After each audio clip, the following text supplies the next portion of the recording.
Alors j'ai pris des documents à la Bibliothèque nationale à Paris, des témoignages des conquérants de l'époque, des conquérants français. D'abord, des extraits du bréviaire que l'on avait remis aux officiers et soldats qui s'en allaient en Afrique. Cela s'appelait « Aperçu historique, statistique et topographique sur l'état d'Alger ». Voici quelques-uns de ces extraits. Ces contrées sont des terres vacantes, abandonnées aux mauvaises herbes par la paresse et l'indolence des morts. Les femmes du pays sont livrées par la paresse des Arabes, qui passent toute leur vie à fumer, à la turpitude de mœurs extrêmement relâchées. Elles n'ont pas de religion. Beaucoup doutent qu'elles aient une âme immortelle et croient qu'elles ne sont faites que pour la reproduction. Le climat aidant, les femmes sont nécessairement disposées au plaisir. Alors, allez-y, des terres vacantes et des femmes consentantes qui n'attendent que les soldats français. Et puis, à côté, j'ai vu d'autres documents qui marquent l'étonnement des officiers français qui débarquaient en Afrique. C'est Campagne d'Afrique en 1830 par un officier du corps expéditionnaire. Cette terre, qu'on avait présentée comme sauvage et inhabitée, est couverte de jolies maisons de campagne entourées de jardins. Toutes sont bâties sur des hauteurs dont les mouvements onduleux contrastent tout à fait avec l'aridité des côtes de Provence. La végétation y est superbe et partout des sources et des courants d'eau fécondent la terre. Les fruits y sont en abondance. Un grand nombre d'aqueducs amènent les eaux jusqu'à la capitale. Et le maréchal Bugeaud lui-même. J'ai reconnu que l'Algérie produit beaucoup de grains, une immense quantité de bétail. L'immensité des terrains ensemencés atteste l'existence d'une population beaucoup plus nombreuse qu'on ne le pensait. Le commandant Claude-Antoine Roset, dans Voyage dans la régence d'Alger en 1833.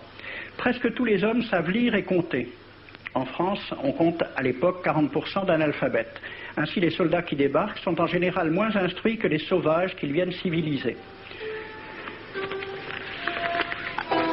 Le ministre de la guerre de l'époque, il s'appelait Girard.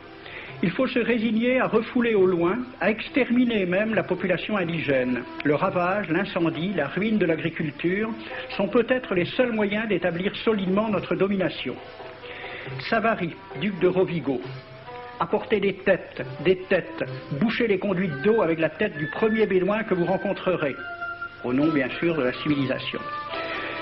Christian, dans l'Afrique française, un détachement de l'armée parti d'Alger surprend la tribu désarmée des Olifia et massacre sur le champ tous les hommes, femmes, enfants, sans distinction. On parlera de 12 000 morts. Les troupeaux raflés aux Olifia seront vendus au consul du Danemark. Quant au reste du butin, il fut exposé au marché de Babazoun. On y voyait des bracelets de femmes, encore attachés à des poignets coupés, et des boucles d'oreilles pendant à des lambeaux de chair, au nom de la civilisation. Le colonel François de Montagnac. Selon moi, toutes les populations qui n'acceptent pas nos conditions doivent être rasées. Tout doit être pris, saccagé, sans distinction d'âge et de sexe. L'herbe ne doit plus pousser là où l'armée française a mis le pied.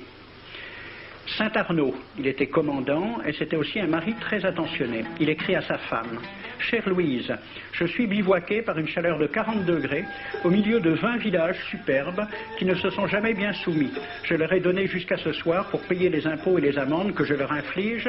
S'ils ne s'exécutent pas, j'enverrai 3 colonnes brûler tout. » En juin 1845, la tribu des Ouled Riha, chassée de ses douars par les détachements incendiaires du colonel Pélissier, se réfugie dans des grottes de montagne.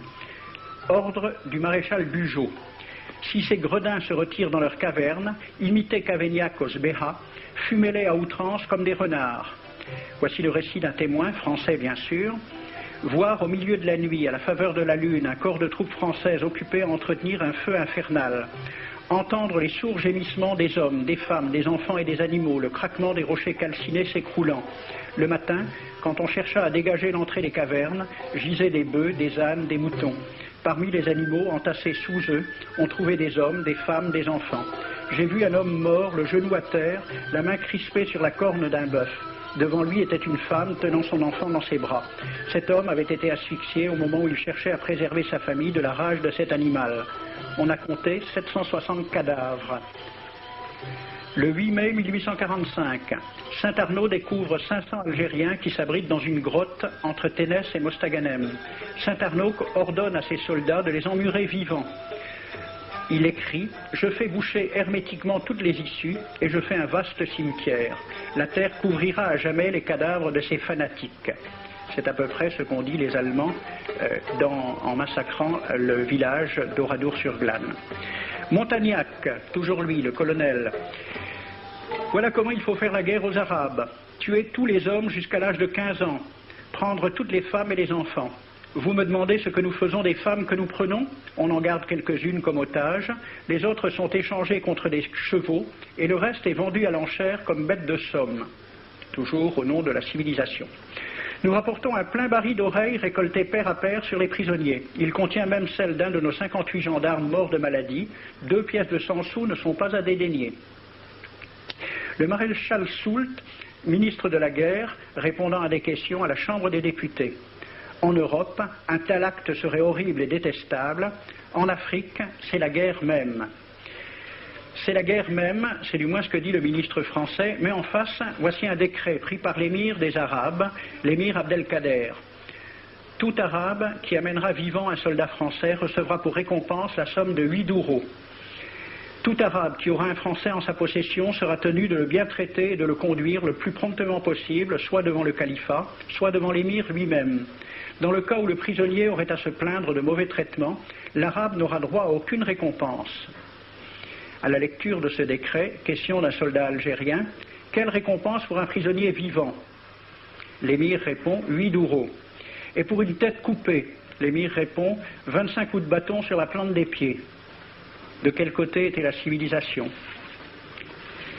J'ai donc fait ce film avec les citations et des dessins et gravures qui étaient à la Bibliothèque nationale à Paris, et j'ai proposé le film à la Ligue de l'enseignement pour qu'il soit projeté dans les lycées et collèges de France et de Navarre.